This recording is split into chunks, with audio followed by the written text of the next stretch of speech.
It is very difficult to convey the real strength of feeling across Liverpool at the utter failure of this government, from care homes to PPE to test and trace. And constituent after constituent has come to my office with heartbreaking stories, one being sent to South Wales on a 70-mile journey, 2.5 hours in the car with an autistic child, only to find that that test and trace centre had closed for the day because it had run out of tests, costing them £40 in petrol they simply didn't have.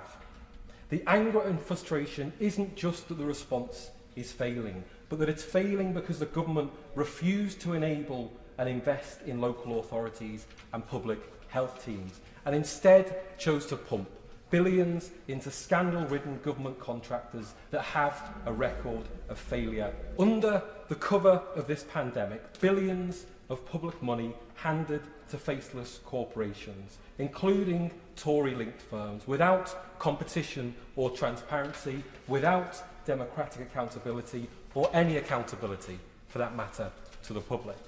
And it's money that should have been invested in our National Health Service, that should have left a legacy for the British people by building up properly funded public services that we can all rely on in the future. But instead, it was siphoned off.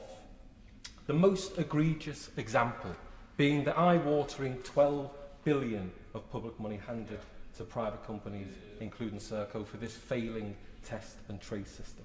Conservative Baroness and business executive Baroness Harding appointed as the head of Track and Trace. Serco's CEO, the brother of a former Tory MP, and Tory MPs on the boards of companies winning contracts. And if you've got a problem with any of this, well, why not take it up with the government's anti-corruption champion, Dido Harding's husband and a Tory MP. The whole thing stinks. This government's incompetence, its cronyism, its ideological obsession with outsourcing and rip-off privatisation has undermined our NHS and put lives at risk. What I've just discovered is the scale of what is being paid to some of the consultants from other firms. So Boston Consulting Group is a firm that provides advice to governments and indeed to companies, and it has about 40 consultants working on test and trace, various different parts of the test and trace system. And up until now, we weren't quite clear on how much they were being paid, but I've seen documents showing precisely how much they're being paid, and it's pretty staggering. The day rate, and this is the way that it's worked out within the world of management consultancy, the day rate for the senior consultants at Boston Consulting Group on this project is around £7,000. It's just over £7,000, but they've introduced a 10 to 15% COVID discount, as it's called.